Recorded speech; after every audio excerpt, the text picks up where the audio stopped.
Olá pessoal, sejam bem-vindos no canal SOS Supervisores. O meu nome é Ayrton e eu ajudo supervisores e líderes de produção a dobrarem as suas chances de reconhecimento, promoção e crescimento profissional contínuo. Eu ajudo os supervisores a dobrarem as suas chances de uma melhor remuneração. Hoje, no episódio 92, um conteúdo especial para que você possa refletir em relação às 5 crenças limitantes que fazem com que a carreira do supervisor de produção, coordenador, encarregado, monitor, líder, trave ao longo da sua trajetória. E é muito importante que você faça essa reflexão e mande para bem longe essas crenças limitantes. Vamos lá que eu tenho muita revelação importante para você. E se você gosta desse tipo de conteúdo, já deixa o seu like, que é muito importante para que o canal possa alcançar muito mais supervisores. Pessoal, primeiramente, eu sempre inicio cada conteúdo para que você entenda qual é o caminho para que você tenha aí uma carreira profissional plena com reconhecimento, promoção e crescimento profissional contínuo. Para que isso seja necessário, é importantíssimo você saber como construir 3 pilares. O primeiro pilar que você precisa saber construir é como construir aí a sua vantagem competitiva significativa, é a sua geração de valor. E você pode fazê-lo fazendo com que você, ao passo que você elimina ou diminua uma limitação significativa que a sua empresa possua num determinado momento, que é uma dor. Toda empresa tem uma limitação a ser superada, ou internamente ou junto ao seu cliente. E quando você faz esse processo, você começa a saber construir aí a sua vantagem, construir o seu valor. O segundo pilar importante que você deve trabalhar para construir é você sustentar essa vantagem competitiva que você construiu. Não basta simplesmente você construir a vantagem e logo depois ela ir embora, né?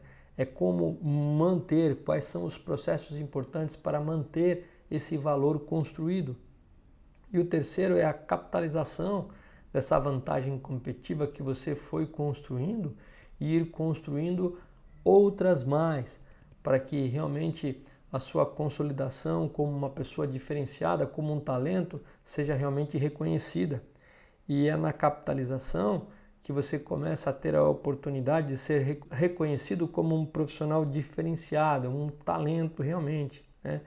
E a partir desse momento, você realmente tem os argumentos reais e lógicos necessários para que você justifique aí um plano de crescimento de carreira ou negociar as suas promoções, porque você realmente foi construindo ao longo do tempo. E realmente esses argumentos reais e lógicos faz com que você realmente, através da construção dessa vantagem e sustentação, fique muito mais fácil o processo, muito mais rápido o processo de promoção. Então, aqui no canal a gente sempre dá dicas de como você pode aí construir aí a sua vantagem competitiva, como você pode construir o valor.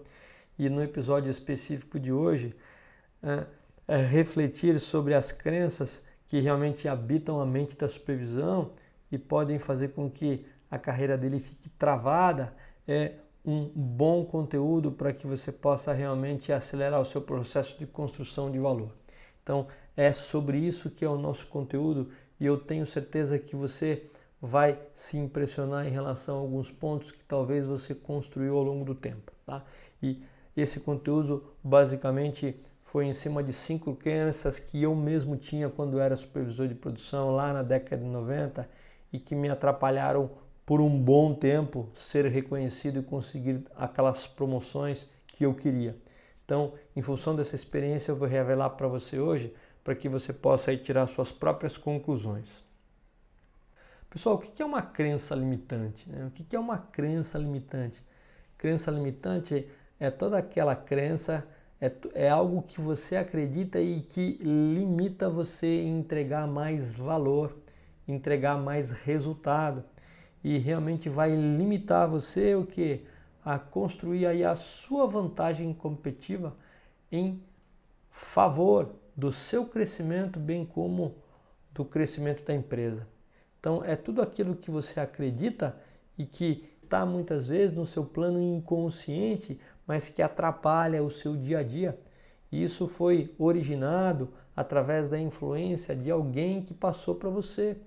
E de uma forma sem muito questionamento, sem analisar esse processo, muitas vezes que as pessoas te dão, que te influenciam, faz com que você realmente incorpore essa crença e isso é muito prejudicial. Então, o nosso cérebro ele funciona da seguinte forma, pessoal. Muitas vezes essas influências ou essas más influências de crenças limitantes chega no momento em que a gente está realmente muito emotivo tratando de um determinado problema, principalmente dentro da empresa. E como a emoção governa a nossa intuição, através da nossa intuição, nós realmente temos e tiramos alguns resultados ou entendimento de algum resultado feito por esse caminho de emoção, intuição e lógica. Eu estou emotivo, portanto, eu intuo que alguma coisa é verdadeira ou não, e sem o plano lógico, sem dados para comprovar aquilo, eu trato isso como verdadeiro. E nem sempre isso é verdadeiro, né? Nós basearmos na intuição para tirar conclusões precipitadas é um grande equívoco, pessoal. É uma coisa que na psicologia é chamada de tautologia, ou seja, eu utilizo a minha intuição para resultar ou para definir algo que seja verdadeiro ou não, sem trazer a lógica. E pensar com clareza é justamente antes de eu sair tirando conclusões precipitadas em relação à minha intuição, eu tenho que questionar, eu tenho que pegar dados, eu tenho que ver realmente se aquela crença é algo verdadeiro que me traz alguma coisa de positivo ou não, ou só é uma hipótese. Então, tenha muito cuidado quando alguém te propõe ou faz algum tipo de colocação, transferindo a crença dele para a sua mente, fazendo com que você realmente possa estar na mesma condição dessa pessoa. Analise sempre da onde está vindo essa informação, se são pessoas que merecem a sua credibilidade, se são pessoas que realmente têm aí um crescimento profissional pleno ao longo do tempo, são pessoas realmente éticas e íntegras que podem contribuir, ou se são pessoas que não têm esse perfil de desenvolvimento, de prosperidade, fazendo com que você muitas vezes adquira uma crença que só vai fazer mal para você. Então, tenha muito cuidado em relação aí às crenças limitantes, pessoal. Dito aí a definição de crença limitante, vamos começar a entender aí quais são as 5 crenças que são as propostas desse conteúdo. Pessoal, a primeira crença limitante que realmente trava o crescimento profissional do supervisor de produção é a crença de que a maioria das mudanças necessárias a se fazer no processo produtivo para obter resultados exponenciais não estão no controle do supervisor da área ou não estão no controle do coordenador ou do encarregado do monitor de produção. A partir do momento que você é líder de uma determinada área, você tem a maioria do controle das ações que podem trazer a você resultados exponenciais. E eu vou te dizer através de um exemplo prático. Então, pessoal, essa é uma das crenças que eu tinha também. Eu acreditava que o sucesso muitas vezes da minha área, o resultado da minha área não estava muito no meu controle, estava mais no controle das outras pessoas do que na minha. E foi um pleno equívoco que me custou aí um bom tempo sem reconhecimento, sem promoção. E eu vou te dar um exemplo de como essa crença realmente não é verdadeira. Eu vou trazer um exemplo prático aqui de um tipo de ingrediente, um tipo de responsabilidade direta do supervisor de produção que ele pode fazer basicamente com a maioria das ações que estão sob o seu controle. Perceba então aqui, pessoal, um exemplo que eu trago sobre capacidade produtiva. Se tem uma meta que está na veia do supervisor de produção, do coordenador, do encarregado, do monitor, do líder, é o aumento aí das entregas, a melhoria das entregas, a produtividade, trazendo não só peças entregues ao estoque, mas vendas. Então, observe esse gráfico com a capacidade em horas de um determinado recurso, né, que a gente chama de recurso restrição, ou seja, recurso gargalo, aquele que limita a entrega de peças de uma linha.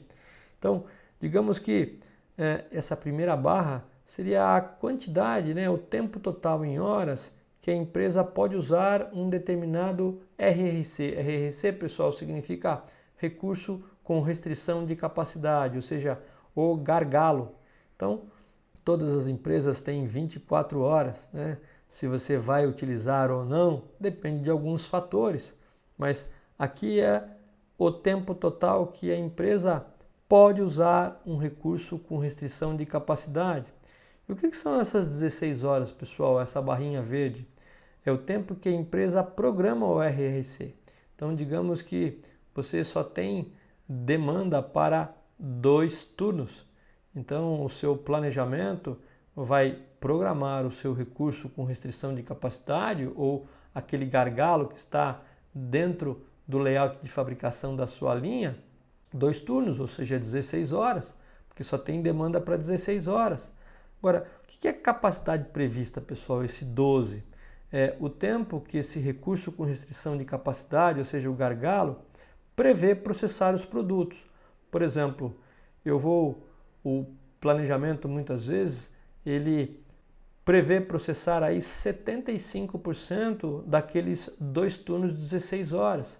Então, se você multiplicar 75% das 16 horas, ele objetiva tirar aí daquelas 16, na verdade, 12 horas.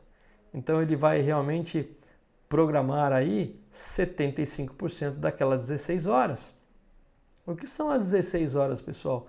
É o tempo realmente usado pelo RRC para processar produtos, é o que está saindo líquido. Então perceba bem, a empresa tem 24 horas, programou 2 turnos, mas ele sabe, em função da demanda, e ele sabe que, embora programe 16 horas, a eficiência não é 100%, né? O OEE não é 100%, então muitas vezes ele vai tirar aí uma porcentagem, no caso ele está jogando fora aqui 25%, poderia ser 20%, poderia ser o tempo de 16 horas vezes 80%, aqui ele multiplicou por 75%, o tempo que o RC prevê para processar produtos, ou seja, já líquido de todos os problemas, e as 10 horas é realmente aquilo que está saindo na ponta da linha, é o líquido. Perceba então, pessoal, que a quantidade líquida sobre a prevista, 10 horas que está saindo por dia, sobre as 12, né, que realmente estava previsto processar, são 83,3%. A quantidade líquida agora sobre a quantidade disponível, que é 10 sobre 16, dá 62,5%. E a líquida sobre total dá 41,7%. E o objetivo, a meta de todo líder de produção industrial, a meta de toda a liderança de linha de frente da produção é fazer com que as horas líquidas sempre se aproximem o máximo possível das horas disponíveis, né? Então, o objetivo do supervisor de produção é fazer com que essas 10 horas se aproximem o máximo possível dessas 16 horas. Perceba nessa segunda situação. Imagine que você tem uma demanda de 14 horas por dia, né? Você tem aí um tempo programado de 16 horas e você realmente tem a intenção de tirar 75% das 16 horas. Mas veja a oportunidade que você tem, né? Você tem a oportunidade aí de buscar aí 2 horas a mais, porque a capacidade prevista ainda não entrega totalmente a demanda, né? Muito menos a capacidade líquida, né? Então perceba que a prevista sobre a demanda é de 12 sobre 14, então você está entregando 85,7% da demanda, mas você tem condição de chegar lá e você só está entregando 71,4%, ou seja, liquidamente está saindo 10 contra uma demanda de 14. Então, realmente existe uma grande oportunidade na mão do supervisor para que ele lidere um processo de melhoria juntamente com as suas áreas de apoio, tentando entender o que o impede de inicialmente ele entregar não só 10, mas 12 que foi prevista, e depois de 12 e em direção a 14, fazendo com que ele trabalhe diretamente no que está roubando a capacidade dele, que são os desperdícios. Então aqui é importante ter um pareto das principais paradas, e a gente sabe que quem trabalha na produção muitas vezes não percebe, mas o tempo de setup é o tempo que rouba realmente capacidade do dia a dia, e é importante que ele tenha cada vez mais projetos de melhoria em função de redução de tempo de setup. Então tá aqui, pessoal, onde realmente você pode trabalhar, porque está realmente na mão do supervisor liderar esse processo juntamente com as áreas de apoio para que os desperdícios sejam minimizados e a gente atenda cada vez mais a demanda, fazendo com que a lucratividade da empresa realmente cresça, e você pode crescer com esse aumento de entrega, esse aumento aí das peças líquidas em direção à demanda. Pessoal, a segunda crença limitante que trava o crescimento profissional do supervisor é a crença de que para melhorar a produtividade, preste bem atenção, para melhorar a produtividade precisamos de investimentos. Poxa, mas será que realmente precisa, né? Eu dei um exemplo agora em relação à primeira crença, e eu vou pegar carona nesse exemplo para te explicar que essa realmente é uma crença limitante.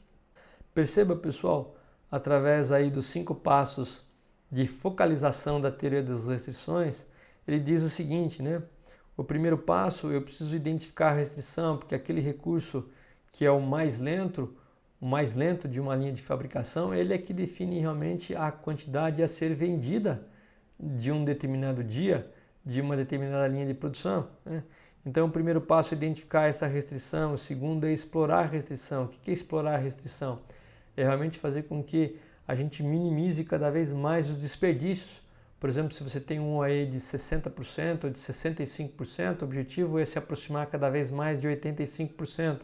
Subordinar tudo ao ritmo da restrição é fazer com que todos os demais recursos não restrição, aquele que tem maior capacidade do que o gargalo, ande na velocidade do gargalo, né? Fazendo com que não crie aí uma quantidade muito grande de peças em processo que não vai passar no gargalo. Realmente o quarto ponto é a elevação da restrição, ou seja, a partir do momento que você já explorou, já removeu todos os desperdícios possíveis, o teu E está próximo de 85%, aí sim você pode elevar a restrição, fazendo com que você adquira aí um equipamento, você adquira investimento. Agora perceba que você tem 3 etapas antes de você comprar alguma coisa, você ter que fazer investimento. Então perceba que antes de você realmente sair investindo, é necessário realmente que o OE seja melhorado para que você atinja a quantidade de horas líquidas produzidas perto da prevista e depois perto da demanda, fazendo com que esse tipo de melhoria de capacidade ou de melhoria de produtividade venha simplesmente da possibilidade da remoção de desperdícios, a partir do momento que você sabe quais são, sem ter que investir em nada. Eu tive um diretor quando eu era do processo produtivo e ele sempre nos dizia o seguinte: Ayrton, não me peça um equipamento sequer novo enquanto o seu OE não estiver perto de 85%. Porque se o seu equipamento não está perto de 85%, significa que você tem muito desperdício no seu processo. Portanto, não compensa investir em novos equipamentos se você não aproveita da melhor forma possível o recurso restritivo sem desperdício. Então, leve sempre isso na mente. Antes de qualquer tipo de investimento, você não consegue justificar se você tiver aí um rendimento, a eficiência de um recurso restritivo ou de um gargalo abaixo aí de 80% pelo menos. Pessoal, a terceira crença limitante que trava o crescimento profissional do supervisor de produção é a crença de que melhorias exponenciais de resultado são demoradas e difíceis, né? Então, aquela melhoria que você realmente quer dar um salto em resultado, né? A Toyota chama isso de Kaikato, né? Que é diferente de Kaizen, que é uma melhoria pequena, gradual e contínua. O Kaikhato é realmente uma melhoria exponencial. Portanto, muitas vezes as pessoas acreditam que esse tipo de salto exponencial em resultado é demorado e difícil. E realmente eu vou provar que não, né? Tem um lema da teoria das restrições que fala o seguinte: não é necessário melhorar tudo para melhorar o todo. É necessário apenas melhorar o seu recurso restritivo. Então, perceba que toda linha de produção tem um recurso restritivo ou dois recursos restritivos. Nesse ponto, são nessas operações que você deve concentrar a sua atenção gerencial para que entenda o que limita esse recurso, entregar mais e fazer com que as melhorias sejam concentradas somente nele. E uma vez que você realmente concentra a tua atenção gerencial para melhorar o recurso restritivo, as melhorias exponenciais acontecem de uma forma muito rápida e sem investimento, né? Eu tenho vários exemplos na linha de produção onde nós focamos aí esforços em cima do recurso restritivo e em questão aí de menos de um mês nós conseguimos resultados aí acima de 30% de melhoria de produtividade. Perceba um exemplo dessa pista. Pessoal, imagine que você tem uma pista onde você tem um tráfego e o potencial dele são 3 pistas. Ele está andando aqui, né, nessa posição, né, nesse sentido. E perceba que como existe uma obra na pista, esse potencial ele está reduzido de 3 pistas para 2 pistas, fazendo com que realmente a capacidade real dessa rodovia caia para 2, percebe? Então não adianta você ter 3 pistas se em algum momento ela é limitada por alguma coisa, no caso lúdico aqui, uma construção, uma obra, fazendo com que o desempenho total do sistema, em vez de 3 pistas, sejam 2. A partir do momento que você consegue construir novamente, reconstruir, você constrói mais uma vez uma melhoria de capacidade. Agora perceba que a melhoria está focada em um determinado ponto da rodovia e não em todos os lugares, fazendo com que as ações sejam concentradas. E uma vez que elas estão concentradas, que elas estão focadas, o tempo de conclusão é muito rápido, ao invés de você muitas vezes trabalhar em qualquer outro ponto da pista que não seja o recurso restritivo. É a mesma analogia dentro de um processo produtivo. Então está aqui os 5 passos da teoria das restrições, na qual diz: o primeiro passo é identificar a restrição. Então está aqui um ponto restritivo.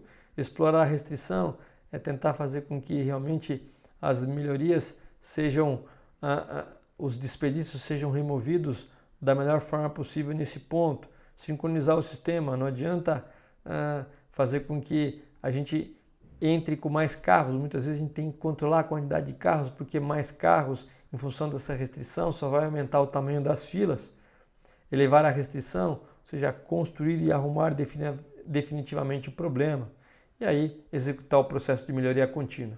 Então está aí um exemplo lúdico para você, fazendo com que o seu ponto restritivo seja o foco para que as ações de melhoria sejam realmente muito rápidas. E a teoria das restrições, ela nos ajuda a pensar realmente nesse ponto, né? A analogia sempre é a resistência de uma corrente, né? O aumento da produtividade ou o aumento da entrega na produção é como se fosse uma corrente. Você, quando quer melhorar a resistência de uma corrente, simbolizada aqui por produtividade, você não reforça todos os elos, você identifica e reforça o elo mais fraco.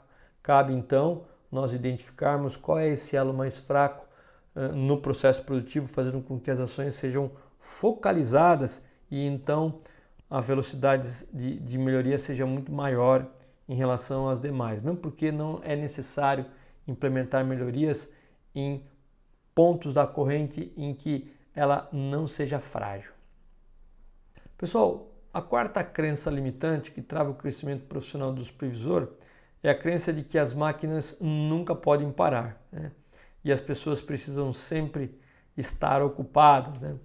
A teoria das restrições chama esse processo de síndrome da eficiência, né? Então, você já deve ter ouvido falar e muitas vezes você cresceu com essa crença que as pessoas têm que estar a todo momento trabalhando, né? Se elas não têm o que fazer, vamos procurar coisas para que ela faça. Então, eu vou te explicar que realmente isso é uma crença limitante, fazendo com que você muitas vezes utilize muito mais recursos do que o necessário. Vamos explicar como funciona isso. Perceba uma linha de produção em que você tem aí 4 operações. Você tem uma operação que faz 500 peças por hora, uma segunda que faz 300 peças por hora, a terceira 400 e a quarta 300 peças por hora. Então vamos lá. Aqui é a restrição, a opera 2 é a restrição, uma vez que essa operação é aquela que produz uma quantidade menor do que as demais por hora. Então perceba que na primeira hora, a primeira operação, a operação número 1 fez 500, a segunda fez só 200, fez só 300, né? Porque a capacidade dela é 300. A terceira puxou as 300, porque a capacidade dela é maior do que a anterior. E a operação 4 deu a mesma sequência. Vamos supor aqui que não existe variabilidade, não existe flutuação estatística, para que o exemplo seja claro para você. Fazendo com que nessa primeira hora ocorra o quê? Uma quantidade de work in process, ou uma quantidade de inventário entre a operação 1 e 2 de 200. Né? A operação 1 mandou 500 peças, a 2 só absorveu 300, então ficamos com 200 peças de WIP, né? que significa work in process. Na segunda hora, a primeira operação teve um acumulado de 1.000, a segunda operação teve um acumulado de 600, a operação 3, 600, a operação 4, 600, repetindo a mesma quantidade da sua capacidade. E, mais uma vez, aumentou aí o IP entre a primeira operação e a segunda, mais 200 peças, totalizando 400. As demais operações não têm work in process, não tem inventário em processo, já que você consegue dar fluxo em função da capacidade produtiva dessas linhas. Na verdade, na terceira hora, 1.500, na operação 2, 900, na terceira 900, na quarta 900 acumulada, fazendo com que realmente tenha um pouco mais de inventário entre a operação 1 e 2, somando mais 200 peças. Nas demais operações não existe peça entre processos, entre operações, e no final aí da oitava hora, a operação 1 produziu 4.000, a operação 2 produziu 2.400, igualmente para a operação 3 e 4, fazendo com que o inventário total seja 1.600 peças. Então perceba bem, pessoal, que ao longo de 8 horas, quando todo mundo trabalha incessantemente, num fluxo desbalanceado como esse, você vai ter aí 5,3 horas de inventário produzido entre a primeira operação e a segunda, que é um puro desperdício. É a chamada superprodução da Toyota, fazendo com que você utilize uma série de recursos, mão de obra, energia elétrica e alguns insumos que são necessários para processar essa peça e não necessariamente saiu uma quantidade no final da linha. Perceba que ao longo de 8 horas você entregou 2.400 e você produziu na primeira operação 4.000, tendo aí uma quantidade parada em processo, que é um puro desperdício de 1.600. Isso ao longo de 2 turnos, 3 dias, 4 dias, uma semana, esse inventário de peças em processo vai crescendo de uma forma exponencial, fazendo com que as filas aumentem e o tempo de atravessamento, consequentemente, aumente também. O que é o tempo de atravessamento? É o tempo em que leva para que uma ordem de fabricação inicie num processo número 1 e seja entregue até o final no estoque. Então, quanto maior a fila, maior esse tempo de atravessamento e maior é o tempo de espera no cliente. E ele não gosta de esperar, assim como nós. Então, perceba que essa quarta crença de fazer com que todas as operações trabalhem incessantemente é muito prejudicial. Você poderia, então, mesclar e utilizar essa operação 1 ou a operação mais rápida no processo para, por exemplo, revezar a operação número 2, fazendo com que você ganhe produtividade, utilizar esse operador para fazer toda a preparação de setup externo, utilizar quando necessário para fazer algum tipo de seleção, alguma requisição de materiais desse pessoal para que ele não tenha que se ausentar e procurar alguma coisa. Então, fazer com que essa mão de obra, em vez de produzir uma série de work in process, realmente agregue valor no recurso restritivo, onde você realmente vai tirar aí todo o benefício em relação à venda e à produção que você gostaria de entregar no dia a dia. Então tá aí, pessoal, a quarta crença limitante que aí nós demos uma explicação em relação a esse conteúdo. Vamos lá então para a próxima crença. Pessoal, a quinta crença limitante que trava o crescimento profissional do supervisor de produção é a crença de que as pessoas são resistentes à mudança para melhorar o sistema. Então, o supervisor de produção, líder de produção, encarregado, o monitor, eles são pessoas que precisam influenciar os seus colegas a ajudá-lo a bater e superar as metas do dia a dia do seu setor. E muitas vezes existe um processo que precisa ficar claro para que você tenha mais facilidade em vender as suas ideias de mudança, porque sem mudança muitas vezes nós não conseguimos atrair aí os resultados, não conseguimos atingir os resultados. E muitas vezes, quando a gente não usa esse processo correto, as pessoas tendem a resistir à mudança. Então, realmente, eu vou te ensinar agora um processo ou fazer com que você reflita sobre alguns pontos que facilite você implementar mudanças no seu dia a dia, fazendo com que as pessoas sejam menos resistentes. Pessoal, os 3 erros mais comuns e fatais quando você tenta vender uma ideia é o seguinte: quando você quer vender uma sugestão de melhoria, uma mudança, os 3 erros fatais são o seguinte. O primeiro é nós apresentarmos a solução antes de ter absoluta certeza que existe consenso sobre o problema. Então perceba que alguém só vai dar ouvido para nós a partir do momento que elas tenham um consenso do problema que você está tratando, assim como nós temos. Então, a primeira parte é o consenso sobre o problema, pessoal. Quando a gente apresenta uma solução e as pessoas não estão ainda consensadas em relação a que existe de fato um problema, elas não estão receptivas a ouvir o que nós temos como proposta de solução de problema.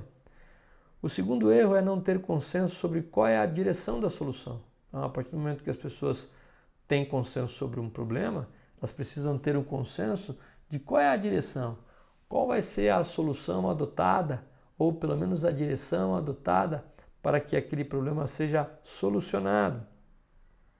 O terceiro erro, pessoal, é não diferenciar o que é um obstáculo e o que é um efeito colateral negativo.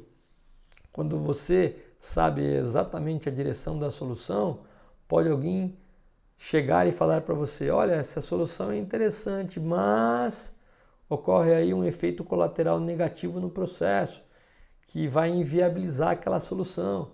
Então, realmente, não ter aí essa noção de como apresentar ou como avaliar se realmente existe um efeito colateral ou não e qual é o tamanho dele, sabendo que ele pode ou não ser um obstáculo para a implementação de uma mudança, de uma solução, é aí um terceiro grande erro. E portanto, pessoal, existem 4 passos fundamentais para que nós tenhamos aí sucesso quando nós formos vender uma ideia. Então, a primeira, como já falei, é realmente o consenso sobre um problema, né? Não apresentar a solução sem que as pessoas que você vai chamar para que elas possam te ajudar, elas tenham um consenso sobre o problema. Então, o consenso sobre o problema é o primeiro passo. O segundo é o consenso sobre a direção da solução. A partir do momento que todo mundo está na mesma página em relação ao entendimento do problema, vai ser discutido a direção da solução. Então você pode propor isso de uma maneira já mastigada e dar alguma razão pela escolha da direção dessa solução para resolver o problema. Terceiro passo realmente é começar a discutir aí os objetivos para implementar a solução e, finalmente, começar a entender se essa direção da solução ela causa algum tipo de efeito colateral negativo, né? que é o efeito colateral negativo, pessoal? Toda vez que eu tomo um remédio para dor de cabeça, eu posso ter um efeito colateral negativo daquele comprimido, causando uma azia, por exemplo, no meu estômago. E toda solução de melhoria, toda alternativa de melhoria tem um efeito colateral negativo. Alguns de menor proporção, alguns de maior proporção. E existe a necessidade de você medir esse efeito colateral negativo e não ser paralisado pela posição de alguns colegas que dizem: mas essa solução não vai dar certo porque vai dar um problema em tal lugar. Tá, então vamos ver realmente se o problema vai acontecer e, se ele acontecer, qual é o tamanho desse problema para que a gente possa tomar uma decisão de ir adiante ou não perante este risco.